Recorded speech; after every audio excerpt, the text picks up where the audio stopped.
ایسے ٹھیک ہے۔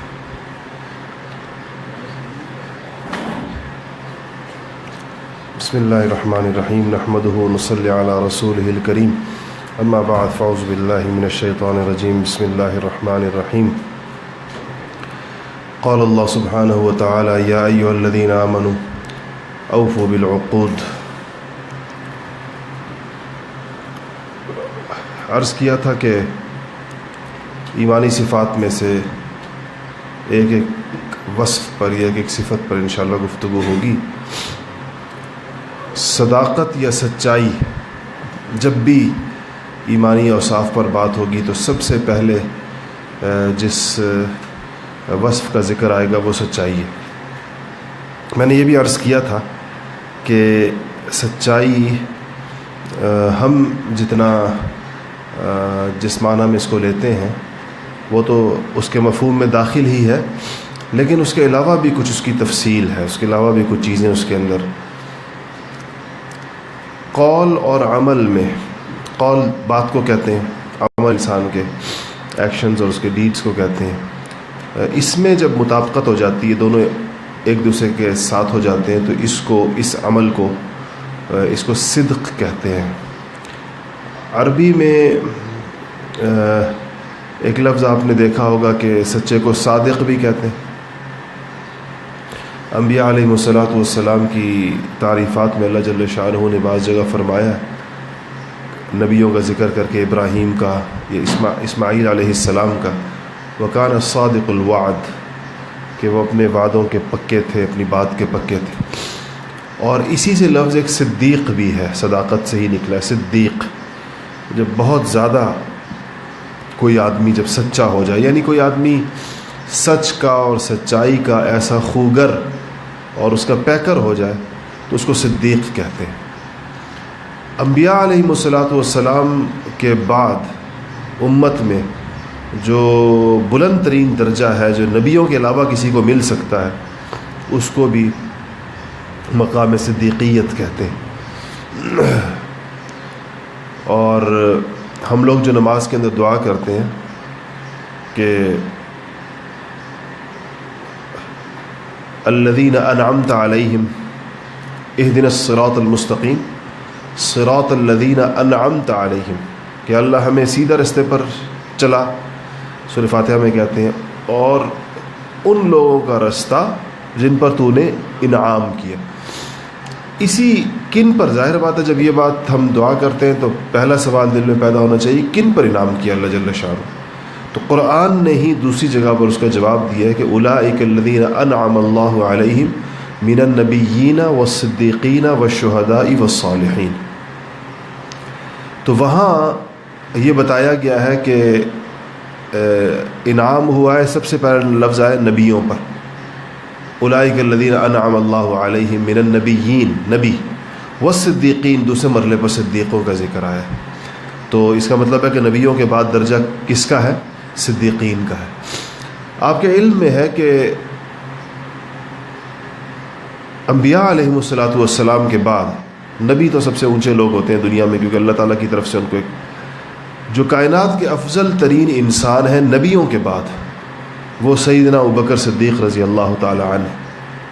اور ان کے لیے بھی جو لقب دیکھیں نا، یہ خلفائے اربعہ کے جو ناموں کے ساتھ جو ان کے القاب ہیں، تو ابوبکر صدیق کے لیے لفظ صدیق ہے، سیدنا عمر کے لیے عمر ابن خطاب کے لیے عمر فاروق ہے، اور عثمان ابن عفان کے لیے عثمان غنی ہے، اور سیدنا علی کرم اللہ وجہ کے لیے علی مرتضیٰ ہے۔ تو یہ صدیق، فاروق، غنی اور مرتضیٰ، یہ صحابہ کرام رضوان اللہ تعالی علیہم اجمعین میں سے ان چار جن کی فضیلت کی ترتیب خلافت کی ترتیب کے مطابق ہے۔ تو ان میں جو سب سے افضل ہیں اور حضور صلی اللہ علیہ وسلم کے براہ راست جانشین ہیں، آپ کے بعد بار خلافت جن کے کندھوں پر آیا ہے سیدنا ابوبکر رضی اللہ تعالیٰ عنہ، ان کے لیے جو لقب تجویز ہوا ہے وہ صدیق ہے، جو یقیناً اس کا مطلب یہ نہیں ہے کہ باقی صحابہ صدیق نہیں تھے، وہ بھی صدیق تھے سارے کے سارے۔ اب سیدنا عمر فاروق کو ہم کہتے ہیں نا فاروق، حق اور باطل میں فرق کرنے والا، تو یہ تو مطلب نہیں کہ باقی لوگ فاروق نہیں تھے، باقی بھی فاروق تھے. یا عثمان غنی کو غنی کہتے ہیں، غنی کا کیا مطلب ہوتا ہے؟ سخی کے معنی میں. تو کیا باقی صحابہ سخی نہیں تھے؟ سخی تو، لیکن بعض اوصاف کسی کے ساتھ بالکل اس کے تعارف کا اور اس کے نام کا حصہ بن جاتے ہیں. اس کا مطلب یہ ہوتا ہے کہ اس کی یہ وصف اس کے اندر اس قدر کمال درجے کا تھا کہ سارے اوصاف کے اوپر گویا کہ وہ غالب آ گیا تھا، اور وہ ان کا عنوان بن گیا تھا، ان کے لیے وہ ان کی پہچان بن گیا تھا، اور وہ ان کے نام کا خاص حصہ بن گیا تھا. تو سچائی کے اندر ایک تو یہ زبان کی سچائی بھی آ جاتی ہے، باقی سی قسمیں بھی آگے تھوڑی سی بیان کروں گا، اور امانت اور دیانت یہ بھی سچائی ہی کی قسمیں ہیں، اور وعدہ اور عہد و پیمان. میں نے جو آیت آپ کے سامنے پڑھی تھی وہ بھی اللہ جل شانہ نے یہی فرمایا کہ یا ایھا الذین آمنوا اوفوا بالعقود، کہ ایمان والو اپنے وعدے، اپنے معاہدے، اپنے پیمان پورے کیا کرو. جب تم کسی سے کوئی بات کہہ دو، کسی سے کوئی معاہدہ کر لو، یا ویسے کوئی معاہدہ سے ذہن میں یہ آتا ہے شاید کسی بہت ہی بڑے لیگل کانٹریکٹ کی بات ہو رہی ہے کہ بس وہ پورے کیا کرو. نہیں، عہد کے اندر ہر آپ کی پوری گفتگو شامل. عہد کی سب سے پختہ شکل وہ ہے جو بندہ قسم کھاتا ہے، بہت پختہ کر دیتا ہے اپنے عہد کو، ورنہ یہ ساری کی ساری چیزیں جو ہے جب انسان کوئی بات زبان سے نکالے تو وہ سب اس میں شامل ہے. اللہ جل شانہ نے دو چیزیں آیتوں کے دو حصے میں آپ سے عرض کروں. ایک جگہ آتا ہے وَاجْتَنِبُوا الرِّجْسَ مِنَ الْأَوْثَانِ، کہ بت پرستی کی نجاست سے بچو. وَاجْتَنِبُوا اجتناب کرو، الرِّجْسَ مِنَ الْأَوْثَانِ بت پرستی کی نجاست سے. اس کے ساتھ ہی ایک لفظ اور جوڑا ہے وَاجْتَنِبُوا قَوْلَ الزُّورِ، دو اکٹھا ہے کہ بت پرستی کتنی بڑی چیز ہے. آپ کو پتہ ہے اللہ تعالیٰ شرک کو معاف نہیں فرمائیں گے. ایک جگہ کہا گیا کہ بت پرستی سے بچو، اس کے ساتھ ہی جوڑ کر کہا گیا وَاجْتَنِبُوا قَوْلَ الزُّورِ، اور جھوٹی بات سے بچو. یعنی شرک نہ، بت پرستی نہ کرو اور جھوٹ نہ بولو. وہ آپ سوچیں کیا موازنہ ان دونوں کے درمیان ہے. ایک طرف بت پرستی ہمیں کتنی بڑی چیز لگتی ہے کسی، لیکن ساتھ جھوٹ کو جوڑا کہ جھوٹ نہ بولو. اسی طرح قرآن کی ایک آیت کا حصہ کہ ان اللہ لا یہدی من هو کاذب کفار، کہ اللہ جل شانہ دو قسم کے لوگوں کو سیدھا رستہ نہیں دکھاتے. دو قسم کے لوگوں کو، ان میں سے ایک کا کہا گیا کاذب جھوٹ بولنے والا، کفار ناشکرا. جھوٹ بولنے والا ناشکرا، ناشکر گزار، جھوٹ بولنے والا، ان اللہ لا یہدی، ان کو اللہ جل شانہ ہدایت نہیں عطا فرماتے، جن میں یہ دو خصلتیں اور عادتیں ہوں گی. ایک یہ کہ وہ ناشکرا ہوگا، اللہ تعالیٰ کی نعمتوں کا شکر نہیں ادا کرتا ہوگا، اور دوسرا یہ کہ وہ جھوٹا ہوگا. حضور صلی اللہ علیہ وسلم نے ارشاد فرمایا ہے کہ یتبع المؤمن علی الخلال کلہا، کہ مسلمان میں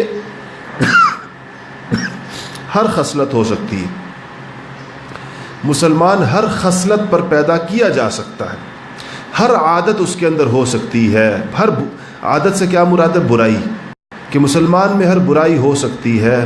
الا الخیانۃ والکذب، ایک خیانت نہیں ہوگی اور ایک جھوٹ نہیں ہوگا.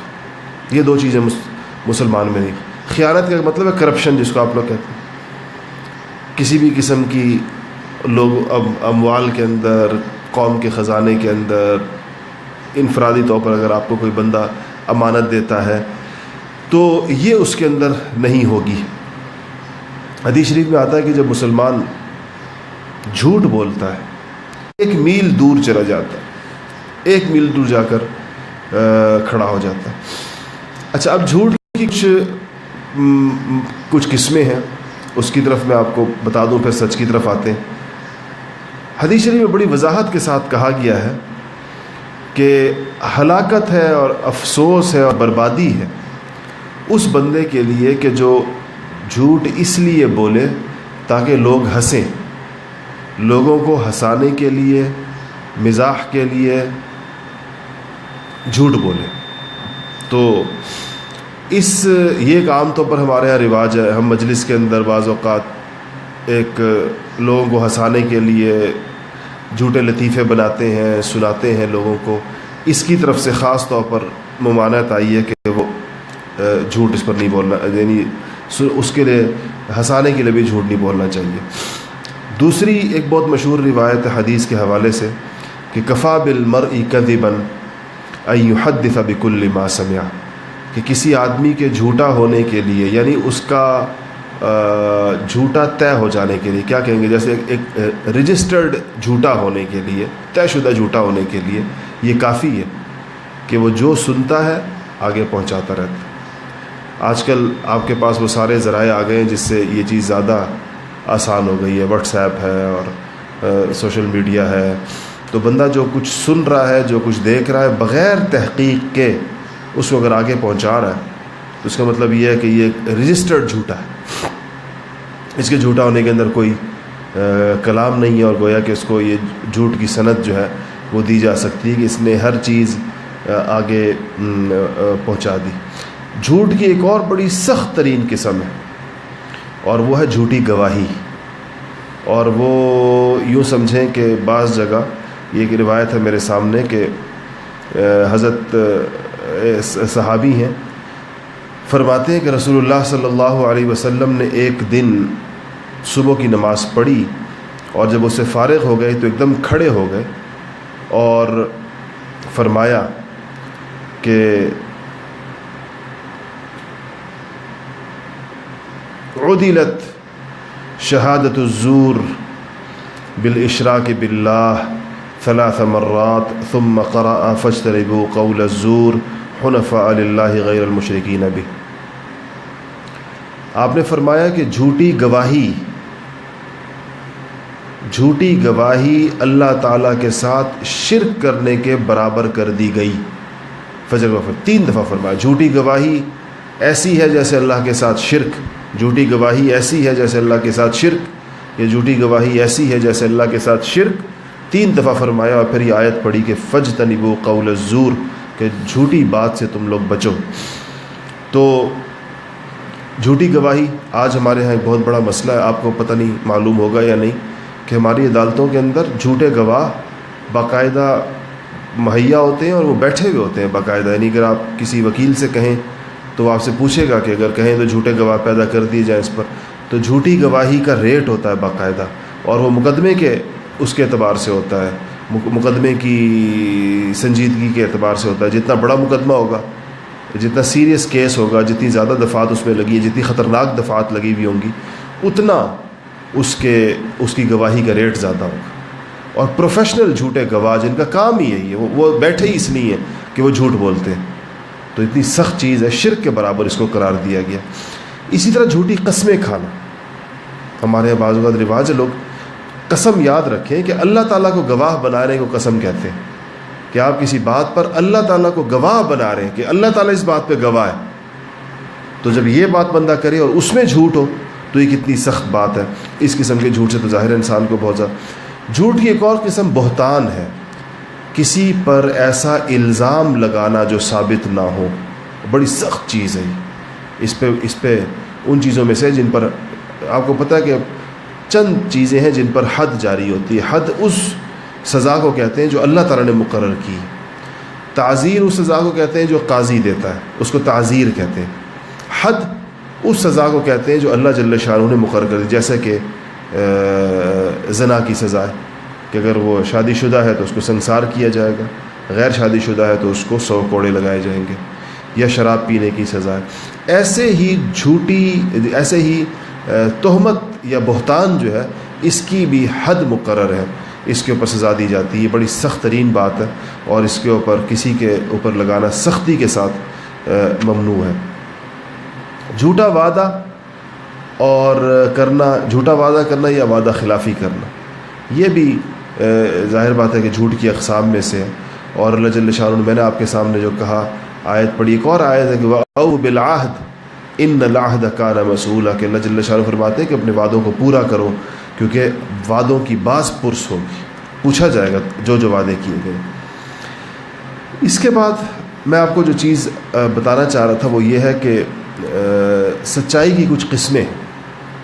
یہ کتاب ہے ہمارے شیخ حضرت مفتی سید مختار الدین شاہ صاحب دامت برکاتہم کی کتاب ہے، یہ ایمانی صفات کے نام سے، یہ جو کتاب ایمانی صفات، یہ 2 جلدوں کے اندر ہے۔ اس میں یہ سارے اوصاف جو ہیں ان کو جمع کیا گیا، اور بہت اچھا ان کا خلاصہ نکالا گیا. اس میں یہ لکھا ہے کہ صداقت کا جو خلاصہ ہے پورے باب کا، جو اس کی تفصیلات ہیں، کہ 5 قسم کی سچائیاں ہوتی ہیں، یعنی سچائی کی یا صداقت کی 5 قسمیں ہیں، اور 5 پر ہمیں اپنے کردار کو اور اپنے عمل کو ان 5 کی روشنی میں دیکھنے کی ضرورت ہے. ایک ہے زبان کی سچائی. وہ تو آپ کو پتہ ہی ہے کہ جو چیز بندہ بات کہے وہ واقعتاً ایسی ہو. دیکھیں، غلط فہمی ہو جانا ایک الگ بات ہے. آپ نے ایک بات کہی اور جس وقت آپ کہہ رہے تھے آپ کا خیال ہے یہ کہ وہ بات صحیح ہے، یہ ایک الگ چیز ہے. اس میں ہو سکتا ہے بعد میں جا کر غلط ثابت ہو جائے. ایک یہ ہے کہ جس وقت بندہ کہہ رہا ہے اس وقت بھی اس کو پتہ ہے کہ بات ایسی نہیں. بڑی سخت بات ہے. کہتے ہوئے بھی اس کو پتہ ہو کہ یہ بات ایسے نہیں ہے اور وہ کہہ رہا ہے اس بات کو، تو یہ زبان کا سچا نہیں. اور یہ میں آپ سے عرض کروں کہ جب انسان اپنی زبان کو سچائی کا عادی بنا لیتا ہے اور سختی کے ساتھ اپنی زبان کی نگرانی کرتا ہے کہ اس سے کوئی بات جھوٹی نہ نکلے اور اس سے کوئی بات ایسی نہ نکلے جو میں پوری نہ کروں. ہم لوگ کیا کرتے ہیں سب لوگ، مثلا کسی کی کال آئی، آپ نے اس کو کہا کہ میں آپ کو 2 منٹ کے بعد کال کرتا ہوں. اب میں آپ سے بات نہیں کر سکتا، 2 منٹ بعد کال کرتا ہوں، اور 2 دن تک آپ نہیں کرتے اس کو، ہم نہیں کرتے. تو یہ تو کسی مسلمان کو اس طرح کے رویوں کی اجازت نہیں. اگر آپ نے اسے کہا ہے 2 منٹ نہ کہے، اگر آپ نے 2 منٹ کہا ہے نا تو 2 منٹ کا مطلب پھر 2 منٹ ہی ہونا چاہیے. اگر آپ نے 5 منٹ کہا ہے تو 5 منٹ کا مطلب 5 منٹ ہی ہونا چاہیے، کیونکہ آپ کی زبان سے ایک لفظ نکلا ہے اور اس کی اپنی ایک آپ کے قول کی ایک حرمت ہے، ایک تقدس ہے اس کا. اگر وہ ہم نے پامال کر دیا تو ہماری زبان بے قیمت ہو جاتی ہے. حدیث شریف میں آتا ہے کہ بعض لوگ ایسے ہیں کہ ان کے کپڑے پھٹے پرانے ہوں گے، بال ان کے بکھرے ہوئے ہوں گے، پراگندہ ہوں گے، غبار آلود ہوں گے، یعنی ان کے اوپر غبار پڑا ہوا ہے، ان کے اوپر دھول پڑی ہوئی ہے. کسی کے دروازے کے آگے بیٹھ جائیں سستانے کے لیے تو لوگ اس کو اپنے دروازے سے ہٹا دیں گے. آپ کے گیٹ پر آ کے بیٹھ جائیں، آپ آ رہے ہیں تو آپ اسے کہیں گے بھائی یہاں سے ہٹو. یعنی اس بیچارے کا ظاہری حلیہ ایسا ہوگا. لیکن اگر وہ اللہ تعالیٰ پر قسم کھا لے، اللہ پر قسم کھانے کا مطلب کیا ہے کہ اگر وہ قسمیہ کہہ دیں کام ایسے ہوگا تو اللہ تعالیٰ ان کی قسم کو پورا فرماتے ہیں. مثلا اس نے کہا کہ خدا کی قسم آج بارش ہوگی تو اللہ بارش برسا دیں گے. اس کی بات کی لاج رکھنے کے لیے یہ کن لوگوں کو یہ اللہ تعالیٰ مقام دیتے ہیں؟ ان لوگوں کو جن کے زبان کے بول وزنی ہوتے ہیں. انہوں نے اپنے زبان کے بول بے آبرو نہیں کیے ہوتے، ان کو بے قیمت نہیں کیا ہوتا. جھوٹ بول بول کے، وعدہ خلافیاں کر کر کے، بہتان لگا لگا کر، غیبتیں کر کر کے اور بدزبانیاں کر کر کے، مسلمان کے ساتھ گالی گلوچ کر کر کے. حدیث شریف کے اندر آتا ہے کہ مسلمان کو گالی دینا یہ فسق ہے، اور اس سے جھگڑا کرنا اور اس کو یعنی مارنے کی حد تک جانا یہ تو کفر کے قریب ہے. تو مسلمان کے ساتھ جھگڑا کرنا، گالیاں دینا، یہ سب زبان کے ذریعے سے ساری کی ساری چیزیں ہوتی ہیں، اور یہ سب اس صداقت کے اس کے اندر. تو پہلی چیز زبان کی سچائی ہے، اور زبان کی سچائی کا فائدہ یہ ہوتا ہے انسان کو کہ اس کے بول قیمتی ہوتے چلے جاتے ہیں. یعنی میں آپ کو ایک بات بتاؤں، ہم جتنے لوگ یہاں پر بیٹھے ہوئے ہیں، اگر ہمارے پاس ایک ترازو ایسا ہوتا جو ان چیزوں کو تولتا ہے تو ہم میں سے ہر بندہ جو بات کر رہا ہے، میں ایک بات کر رہا ہوں، آپ سن رہے ہیں، ابھی آپ لوگوں سے بھی کہا جائے کوئی بات کرے تو ہماری باتوں کو اٹھا کر اس ترازو پہ رکھا جائے تو ہم میں سے ہر ایک کی بات کا وزن، ایک ہی بات بھی ہو دوسرے سے مختلف، ایک بات ہم سارے کریں، ہم سب ایک ہی بات کریں تو بھی اس کا وزن مختلف ہے، کیونکہ اس کا تعلق ہماری زبان کے بولوں کی عادت کے ساتھ ہے. کہ جو سچے لوگ ہیں ان کی بات وزنی ہوتی ہے، چاہے وہی بات ایک جھوٹا آدمی جب کرتا ہے تو وہ بات ہلکی ہو جاتی ہے، اس کی زبان سے نکل کر اس کا وزن ختم ہو جاتا ہے، کیونکہ وہ اپنے قول کے وزن کو ختم کر چکا ہے، جھوٹ بول بول کے، وعدہ خلافی کر کر. تو پہلی چیز زبان کی سچائی ہے. دوسری عمل اور کردار کی سچائی ہے. انسان کا عمل بھی، جس عمل کو وہ کر رہا ہے وہ سچا ہے یا نہیں ہے. ظاہر بات ہے جو اعمال ریاکاری کے ساتھ کیے جا رہے ہوتے ہیں، عمل تو وہ ہوتا ہے اور نیک عمل بھی ہوتا ہے. دیکھیں کہ آدمی نماز پڑھ رہا ہے، نماز پڑھنا برا کام ہو سکتا ہے بھلا، لیکن اگر ریاکاری سے پڑھ رہا ہے تو عمل ہے اور بظاہر نماز کا ہے لیکن جھوٹا عمل ہے، عمل جھوٹا ہے اس کا. کسی کی مدد کرنا، کسی کو پیسے دینا، یہ برا کام ہو سکتا ہے کبھی دنیا کے اندر غریب کی، لیکن اگر یہ ریاکاری ہے تو یہ عمل سچا، عمل اچھا ہے لیکن سچا نہیں ہے. کسی کو پیسے دینا، کسی کی مدد کرنا اچھا عمل ہے لیکن سچا نہیں ہے. اگر اس میں اس کا نیت اور جذبہ ٹھیک، یا اس کو ریاکاری تو نہیں ہے لیکن بعد میں جتلاتا ہے، میں نے آپ کے ساتھ فلانی نیکی کی، میں نے آپ کے ساتھ فلانی نیکی کی، وہ دن یاد نہیں جب میں نے آپ کے ساتھ یہ کیا تھا، یہ نیکی کی تھی، تو جتلا دیتا ہے. جتلانے کے بعد بھی عمل ختم ہو جاتا ہے.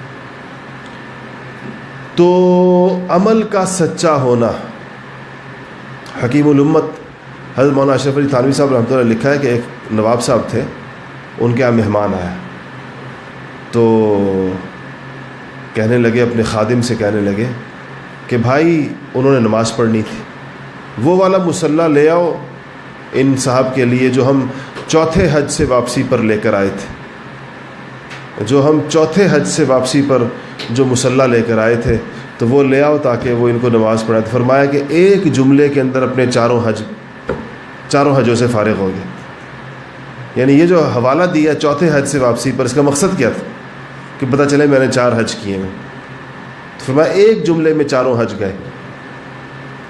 حالانکہ اس زمانے کا حج جو ہے اس طرح نہیں ہوتا تھا، وہ لوگ پیدل کرتے تھے، 6 مہینے میں جا کر حج ہوتا تھا، بحری جہاز پر کرتے تھے یا پیدل کرتے تھے، بڑے مشقت والے حج ہوا کرتے تھے. تو عمل اور کردار کی سچائی ہے. تیسری چیز ہے نیت کی سچائی، کہ جب آپ جس چیز کی نیت کریں، ابھی کام نہیں کیا، نیت کی ہے. اسی لیے حدیث شریف میں آتا ہے کہ نیت المؤمن خیر من عملہ، کہ بسا اوقات مومن کی نیت اس کے کام سے بھی زیادہ بڑھ جاتی ہے. اس کی وجہ کیا ہے؟ دیکھیں آپ کام کریں گے نا، عمل کریں گے، اس میں تو مختلف چیزوں کا امکان ہو جاتا ہے، کمی کوتاہی ہو جاتی ہے، کام جیسے ہونا چاہیے ویسے نہیں ہو پاتا.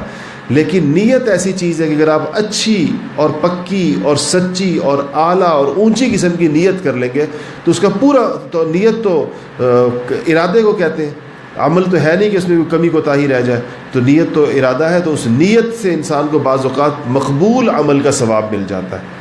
یعنی آپ نے نیت کی اپنے بیٹے کو حافظ قرآن بنانے کی نیت کی،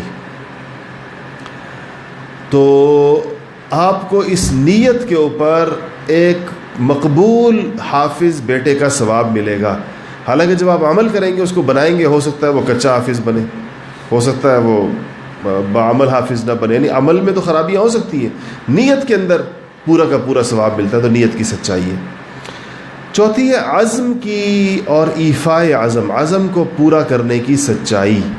یعنی کہ آدمی جب کسی فیدا عزمت فتوکل علی اللہ، کہ جب آدمی کسی چیز کا عزم کر لے اب وہ اس سے پیچھے نہ ہٹے. آپ کو پتہ ہے کہ کبیرہ گناہوں میں سے ہے میدان جہاد سے فرار ہونا. قرآن نے سختی کے ساتھ اس کی مذمت کی ہے، اور کبیرہ بڑے گناہوں میں سے ایک ہے کہ انسان جہاد کے میدان سے بھاگ جائے. تو وہ کیوں ہے؟ کیونکہ یہ عزم کر کے، پکا ارادہ کر کے اپنی جان اللہ کے راستے میں قربان کرنے کی نیت سے میدان کے اندر آیا.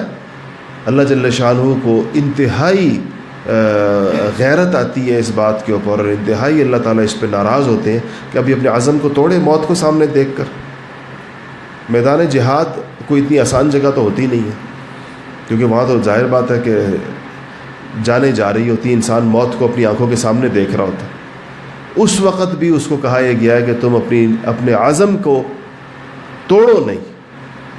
عزم اگر تم نے، یہ عزم تمہارا جان قربان کر دینے کا عزم تمہیں میدان جہاد میں لے آیا ہے، اللہ کے دشمنوں کے سامنے لا کر اس نے تمہیں کھڑا کر دیا ہے اس عزم نے. اب اس عزم کے اندر کسی قسم کا بھی کوئی رخنا نہ آئے، اس میں کسی قسم کی بھی کمزوری نہ آئے. تو یہ بھی سچائی کے ساتھ اس کا تعلق ہے. اور میدان جہاد سے اسی نے عرض کیا کہ فرار ہونا جو ہے وہ کیا ہے؟ وہ کبیرہ گناہوں میں سے. اور پانچویں ہے طلب کی سچائی، کہ انسان کے اندر جو کسی چیز کے لیے جو طلب ہوتی ہے اور اس کے اندر مثلا اب آپ تشریف لائے ہوئے علم حاصل کرنے کے لیے رمضان کے اس مہینے کے اندر، یہ طلب آپ کی ہے جو آپ کو دیکھیں لا رہی ہے یا پابندی کے ساتھ، جو درمیان میں مسنگ ہو جاتی ہے، کوئی بندہ 3 دن آیا 4 دن آیا پھر نہیں آیا، یہ طلب کی سچائی کی کمی ہوتی کہ طلب تو ہے لیکن اب طلب کا مقابلہ کس سے ہو گیا؟ نیند کے ساتھ ہو گیا تو نیند جیت گئی. طلب کا مقابلہ سستی کے ساتھ ہوا، سستی جیت گئی. طلب کا مقابلہ آرام طلبی کے ساتھ ہو گیا تو آرام طلبی جیت گئی. تو یہ تو نہ بات ہوئی. آپ کی طلب کا مقابلہ ہوگا چیزوں کے ساتھ، آپ کی طلب کا مقابلہ ہوگا نفس کے ساتھ، طلب کا مقابلہ ہوگا نیند کے ساتھ، طلب کا مقابلہ ہوگا راحت اور آرام کے ساتھ، تو فیصلہ ہو جائے گا. اگر آپ کی طلب جیت گئی تو اس کا مطلب ہے آپ کی طلب سچی ہے. اگر آپ کی طلب ہار گئی اور آرام جیت گیا اور نیند جیت گئی اور سستی جیت گئی اور نفس جیت گیا اور شیطان جیت گیا، اس کا مطلب یہ ہے کہ طلب کی سچائی میں کمی ہے. یہ تو میں نہیں کہتا کہ سچی نہیں ہے، لیکن سچائی میں کمی. سچائی کے بھی درجات ہوتے ہیں نا، 100% سچا، 90% سچائی، 95% سچائی. جو 5 میں ایک دن ڈنڈی مارے تو 90% سچائی ہوگی، جو اسے زیادہ مار لے تو 80%، 70، 60، 50 نیچے چلتے چلے جائیں گے. یہ ساری چیزیں یعنی یہ 5 چیزیں جب مل جائیں گی کہ آپ کی طلب بھی سچی، آپ کا عزم بھی سچا، آپ کی نیت بھی سچی، آپ کا عمل اور کردار بھی سچا اور آپ کی زبان بھی سچی، تب جا کر اس سے صداقت وجود کے اندر آتی. پھر کہا جائے گا کہ آپ صادق ہیں، آپ سچے یا ہم سچے. تو سچائی اتنی چھوٹی اور اتنی معمولی چیز نہیں ہے. اور یہ یقین کریں کہ یہ نیکیوں کی اور خیروں کی اور کریکٹر کی اور کردار کی یہ کنجی ہے. کوئی انسان جھوٹ بول کر جتنا اللہ جل شانہ کی نگاہوں سے گرتا ہے اتنا وہ کسی گناہ سے نہیں گرتا. شرک وغیرہ کے علاوہ، شرک تو آپ کو پتہ ہی کہ مسلمانوں کے گناہوں کی بات. دیکھیں میں آپ کو بتاؤں، بعض گناہوں کو ہم بہت بڑا سمجھتے ہیں لیکن وہ ایک وقتی جذبے کی وہ کسی کمزور لمحے کی گرفت میں آ جانے کی وجہ ہوتی. انسان پر نفسانیت طاری ہو جاتی ہے بسا اوقات، اور وہ باوجود کچھ کاموں کو برا سمجھنے کے وہ اس میں مبتلا ہو جاتا ہے اور اس کو بہت بڑا مثلا بدکاری ہے، برا سمجھتا ہے انسان اس کو، لیکن بہت دفعہ لوگوں سے ہو جاتی ہے، انسانوں سے. اس سے یہ جو جھوٹ ہے، حقیقت یہ ہے کہ اگر آپ دیکھیں شریعت کا مزاج اور ذوق تو یہ اس سے بھی زیادہ برا گناہ ہے. اس لیے کہ یہ کسی وقتی جذبے کا، یہ کسی نفسانیت کا تقاضا نہیں ہوتا، یہ ایک خاص قسم کی مزاج کی شیطانیت کا تقاضا ہوتا ہے. مزاج میں انسان کے یہ چیز آ جاتی نہیں. دیکھیں یہ کوئی نفس جھوٹ بولنے پر تھوڑی اس طرح مسترد کر دیتا ہے بندے کو، جیسے العیاذ باللہ جیسے بدکاری پر یا زنا پر انسان کو مجبور کر دیتا ہے. وہ انسان میں خاص قسم کا جذبہ پیدا ہوتا ہے جو اس کو برائی کی طرف لے دیتا ہے. جھوٹ ایسی چیز نہیں ہے. جھوٹ ایک باقاعدہ طبیعت کی شیطانت ہے کہ جو انسان اچھا خاصا سمجھتے ہوئے، جانتے بوجھتے ہوئے، بغیر کسی اضطرار اور کسی کیفیت کا شکار ہوئے بغیر بولتا ہے. یعنی یوں سمجھے کہ پوری پلاننگ سے بولتا ہے، جانتے بوجھتے سمجھتے ہوئے بولتا ہے. اس لیے اس کی بڑی سخت قسم کی مذمت آئی ہے. اور ہمیں آج ہمارے یعنی بدقسمتی سے ہمارے اسلامی معاشروں کے اندر اس کی کوئی شناعت جس کو کہتے ہیں نا، اسی قباحت ہی باقی نہیں رہی ہے. ایسے ایک روزمرہ روٹین کی چیز بن گئی ہے، جو مرضی جھوٹ ہو گیا، یا اس کی بعض جھوٹ کی بہنیں ہیں جیسے مبالغہ ہے، بات کو ایگزیجریٹ کرنا، جتنی بات ہے اس کو 10 سے ضرب دے کر بیان کرنا. تو یہ، اور اسی طرح جو ہے وہ ہو کوئی حقیقت کچھ اور ہو، ظاہر کچھ اور کرنا، ظاہر و باطن کے اندر فرق ہونا. یہ ساری وہ چیزیں ہیں جو کہ جھوٹ کے ہی قبیلے کے افراد ہیں سارے کے سارے. اور یہ سمجھیں کہ اخلاقی برائیوں کا آگے جتنی بھی چیزیں آتی ہیں برے کاموں کی جتنے بھی نام ہیں، جتنے اخلاقی رذائل جس کو کہتے ہیں، اخلاق رذیلہ جس کو کہتے ہیں، یہ سمجھیں کہ ان سب کی بنیاد اور جڑ جو ہے وہ جھوٹ ہے۔ اور اللہ جل شانہ نے اصلاح کا، اپنے آپ کو ٹھیک کرنے کا جو رستہ بتایا ہے، وہ کیا بتایا کہ اگر آپ نے آپ کو ٹھیک کرنا چاہتے ہیں تو یا ایھا الذین آمنوا اتقوا اللہ وکونوا مع الصادقین، کہ لوگوں اللہ سے ڈرو، اور اگر تم تقوی پیدا کرنا چاہتے ہو، اگر تم ٹھیک ہونا چاہتے ہو، اگر تم اپنی اصلاح کرنا چاہتے ہو، اگر تم ایک صحیح انسان بننا چاہتے ہو تو کونوا مع الصادقین، سچوں کے ساتھ ہو جاؤ، یعنی سچوں کے پاس اٹھو بیٹھو تاکہ سچ کی عادت پڑے، سچ کا مزاج بنے، اور سچ انسان کی فطرت ثانیہ بن جائے۔ بہت سارے لوگ، آپ یقین کریں کہ اپنی زندگی کے اس تجربات کے بعد ہم اس نتیجے پر پہنچے ہیں کہ کبھی بھی لوگوں کے ظاہر پر قیاس نہیں کرنا چاہیے، ظاہر کو دیکھ کر کوئی تاثر نہیں قائم کرنا چاہیے۔ جب تک آپ کا ان سے معاملہ پڑے، اور معاملے کے اندر اگر آپ کسی کو سچا پا لیں، آپ محسوس کر لیں بندہ سچا ہے، تو یہ اتنی بڑی چیز ہے کہ اس کے اوپر جسے کہنا چاہیے نا کہ 100 اور چیزیں اس کے اوپر قربان ہو سکتی ہیں۔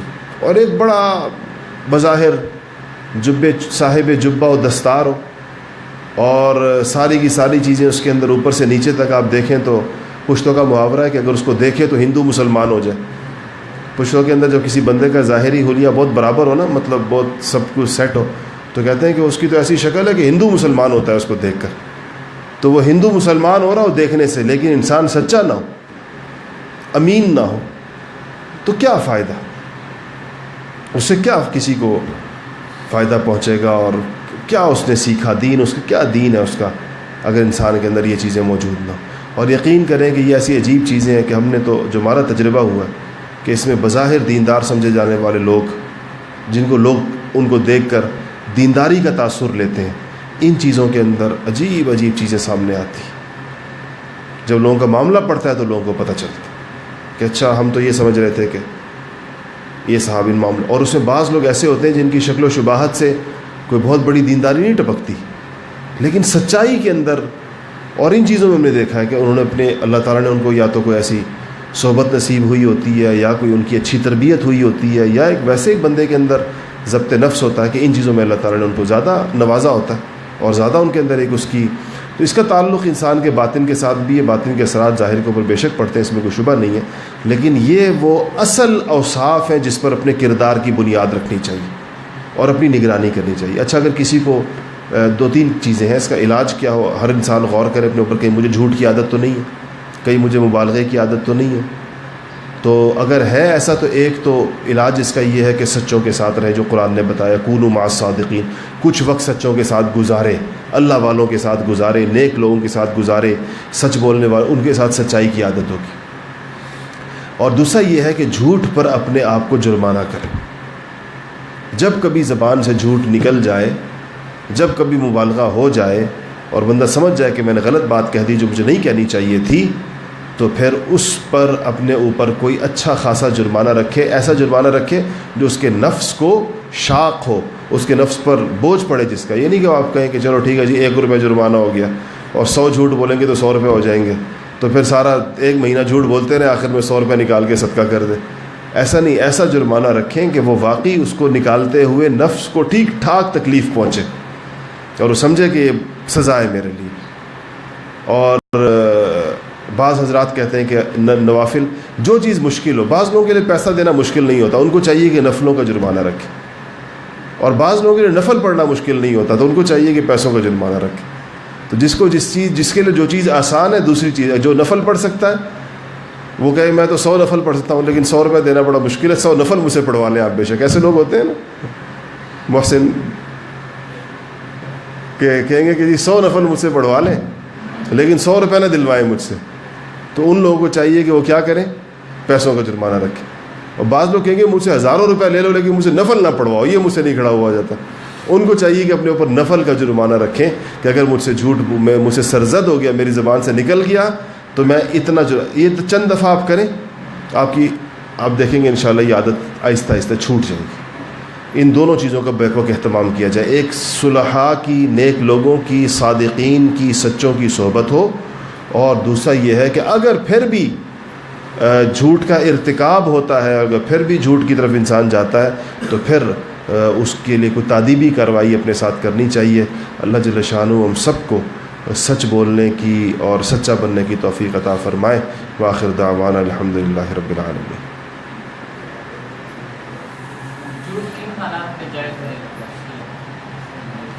جھوٹ جو ہے وہ جان بچانے کے لیے جائز ہے، اور جھوٹ جو ہے وہ اگر کسی کو اپنی جان کا خطرہ ہو تو جھوٹ بول کر اپنی جان بچا سکتا ہے۔ اور جھوٹ مسلمانوں کے درمیان صلح کرانے کے لیے جائز ہے کہ اگر دو بندے لڑ پڑے ہیں تو آپ ان کے درمیان کہتے ہیں، ایک کو کہتے ہیں کہ تمہارے بارے میں تو بہت اچھی باتیں کر رہا تھا، اس کے تو تمہارے اس بارے میں بہت اچھے خیالات ہیں، حالانکہ ایسے نہیں ہیں، لیکن دوسرے کو آپ کہتے ہیں بھائی وہ تو آپ کے بارے میں ان کے بڑے اچھے خیالات ہیں، تو یہ آپ نے درمیان میں خلاف واقعہ بات کی ہے، لیکن یہ اس لیے ہے کہ ان کے درمیان صلح ہو جائے، ان کے درمیان جو ہے وہ آپس میں، تو اس خیال سے اس کے لیے بھی جو بزرگ کہتے ہیں جو چیز کرنی چاہیے، ایک چیز ہوتی ہے اس کو توریہ کہتے ہیں۔ توریہ کا مطلب یہ ہوتا ہے کہ اس کے الفاظ پھر بھی جھوٹے نہیں ہوتے، خلاف واقعہ نہیں ہوتے، اس کی ترتیب ہوتی ہے۔ میں اس کی آپ کو مثال دیتا ہوں۔ قاسم العلوم والخیرات مولانا محمد قاسم نانوتوی صاحب رحمۃ اللہ علیہ کے بارے میں کہتے ہیں کہ یہ حضرات انگریزوں کے خلاف جہاد کر رہے تھے، چونکہ تو ان کے اوپر چھاپا پڑا پولیس کا یا فوج کا، جو بھی اس زمانے میں انگریزوں کی جو فورس تھی، تو یہ ان کو پہچانتے نہیں تھے۔ ظاہر بات ہے اس زمانے میں تصویریں وغیرہ تو ہوتی نہیں تھی کہ تصویر دیکھ کر وہ اندازہ لگا لیں، نام پتہ تھا ان کا کہ مولوی قاسم صاحب، تو آئے اور ان سے ایک دم گھر کے اندر داخل ہو گئے، یہ گھر کے اندر تھے، تو یہ تو سمجھ گئے کہ میرے پیچھے آئے ہیں، تو ایک دم ان سے آتے ہی ان سے پوچھا کہ مولوی قاسم صاحب کہاں ہیں؟ تو یہ جہاں پر کھڑے ہوئے تھے وہاں سے 2 قدم پیچھے ہٹ گئے، اور پھر جہاں پہلے کھڑے تھے اس جگہ کی طرف اشارہ کر کہنے کہ ابھی یہاں پر تھے۔ جو کہا کہ ابھی یہاں پر تھے، تو انہوں نے کہا کہ اچھا اگر ابھی یہاں تھے تو ابھی قریب کہیں ہوں گے، تو ایک دم وہ باہر نکلے اور یہ وہاں سے غائب ہو گئے۔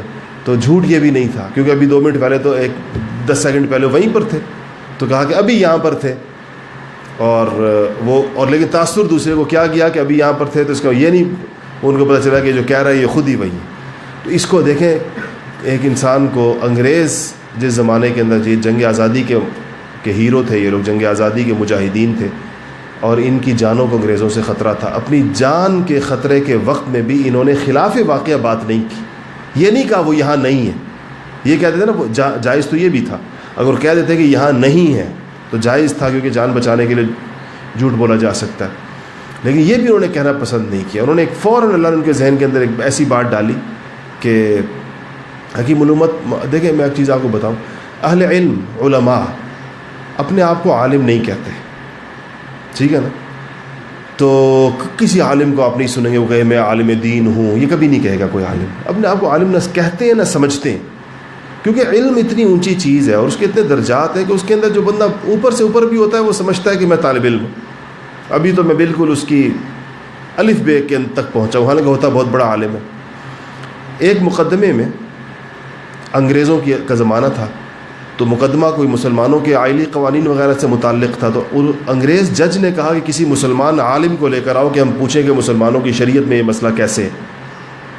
مقدمے میں یہ طے ہوتا تھا، وہ ہوتا نا عدالت کی سپورٹ کے لیے جو لوگ بلائے جاتے ہیں، جس طرح آج کل سود کا کیس چل رہا ہے فیڈرل شریعت کورٹ کے اندر، تو انہوں نے عدالت کو معاونت کرنے کے لیے علماء کو بلایا ہوا، تو انگریز جج نے کہا کسی عالم کو لے کر آؤ۔ تو آپ کو پتہ ہے کہ عدالت میں جب بندہ جاتا ہے تو پھر اس سے حلف لے کر ایک بات پوچھی جاتی ہے کہ آپ عالم ہیں یا نہیں ہیں، کوئی بندہ بھی اٹھ کر تو نہیں آ گیا۔ تو مولانا اشرف علی تھانوی صاحب رحمۃ اللہ علیہ کے بارے میں طے ہوا کہ وہ جائیں گے، تو حضرت فرماتے ہیں کہ مجھے یہ خیال آیا کہ وہ جج تو مجھ سے پوچھے گا کہ آپ عالم ہیں یا نہیں ہیں، تو میں اگر کہوں کہ ہاں میں عالم ہوں تو یہ تو ہمارا طریقہ بزرگوں کا نہیں ہے، ہم اپنے آپ کو عالم تو نہیں کہتے، اور اگر میں کہوں کہ میں عالم نہیں ہوں تو جج کہے گا پھر آئی کیوں ہو؟ وہ انگریز جج ہے، اس کو کیا پتہ یہ تواضع سے کہہ رہے ہیں میں نہیں ہوں، تو کہے گا جو عالم نہیں ہوں تو بھائی رستہ پکڑو، میں تو عالم چاہیے یہاں پر۔ تو کہا میں کیا کروں؟ کہتے جب میں وہاں جا کر کھڑا ہوا اللہ تعالیٰ نے مجھے بات سجھائی، جج نے مجھ سے پوچھا کہ ہاں بھائی آپ عالم دین ہیں؟ میں نے کہا کہ مسلمان مجھے ایسے ہی سمجھتے ہیں، کہ یہ نہیں میں نے کہا کہ ہاں میں اپنے آپ کو سمجھتا ہوں یا میں ہوں، کہا مسلمان مجھے ایسے ہی سمجھتے ہیں۔ تو اس نے کہا ٹھیک ہے، کہتے کہ گویا کہ اس بات سے بھی اللہ نے حفاظت کی کہ اپنے آپ کو عالم نہیں کہا، جو کہ بہت بڑی بات ہے، کہتے ہوئے انسان کو واقعی اس کی عالم کوئی معمولی چیز تو نہیں ہوتا کہ اپنے آپ کو بندہ اتنا بڑا دعویٰ ہے یہ بہت بڑا، اور وہ انگریز کی جو ریکوائرمنٹ تھی جج کی کہ وہ تو اس کو تو عالم چاہیے تھا جس سے اس بات ہے وہ بھی. تو اس لیے کوئی ایسی سچویشن کے اندر جہاں پر بعض صورتوں کے اندر جھوٹ کی اجازت رخصت ہو سکتی ہے، اہل تقوی وہاں پر بھی ایسی تعبیر اختیار کرتے ہیں کہ وہ جھوٹ نہیں ہوتا، اور وہ یعنی ایک بات کو ایسے طریقے کے ساتھ ٹوسٹ کیا جاتا ہے کہ بات کا مطلب کچھ اور سمجھا جا رہا ہوتا ہے لیکن وہ خلاف واقعہ نہیں ہوتی. اس کو توریہ کہتے ہیں. اور کوئی بات تو نہیں؟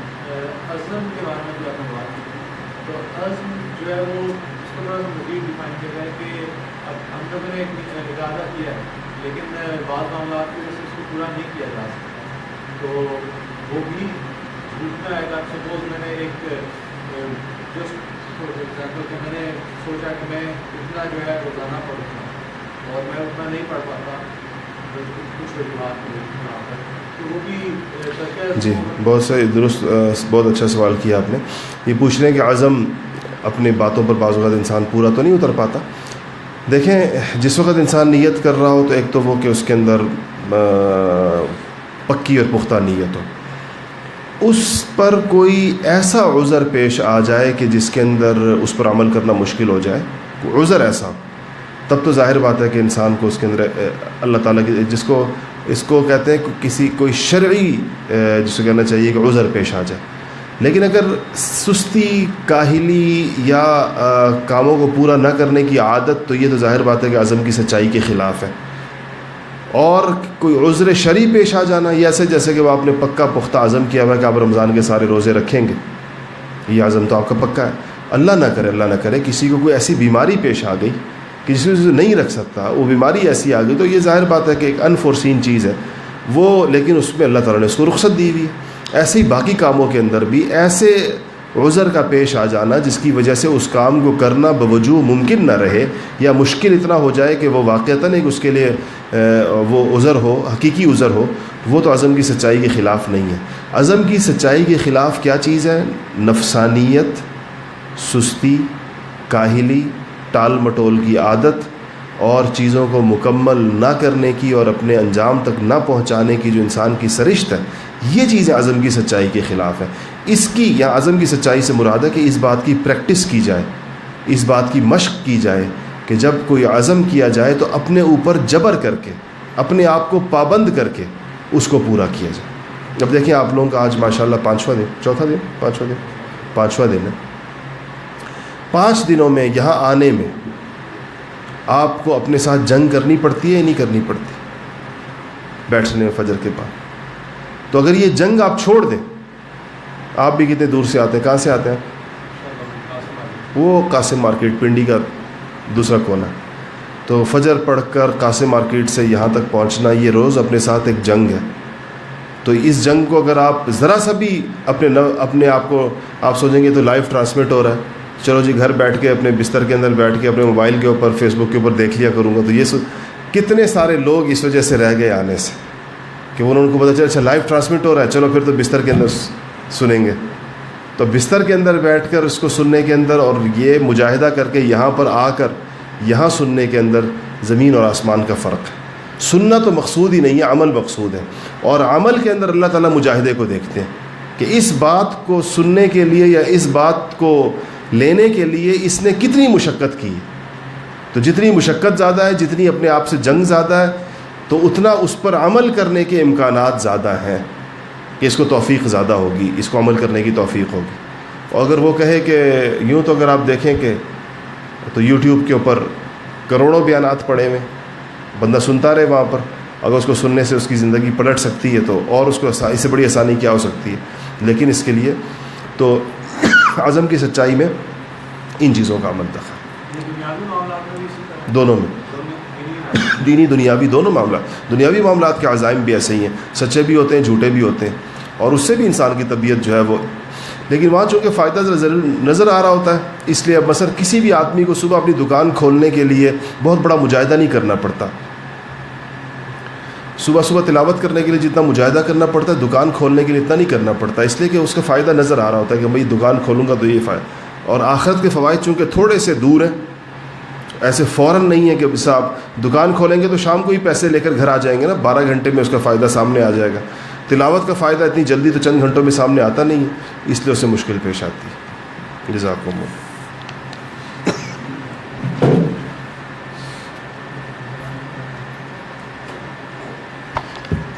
اچھا ایسا ہے کہ ابھی اشراق کا وقفہ لے لیتے ہیں، آج تھوڑا کچھ کم وقت کے لیے لیں گے، فکس 6 بجے انشاءاللہ اگلی کلاس شروع ہو جائے گی 6 بجے.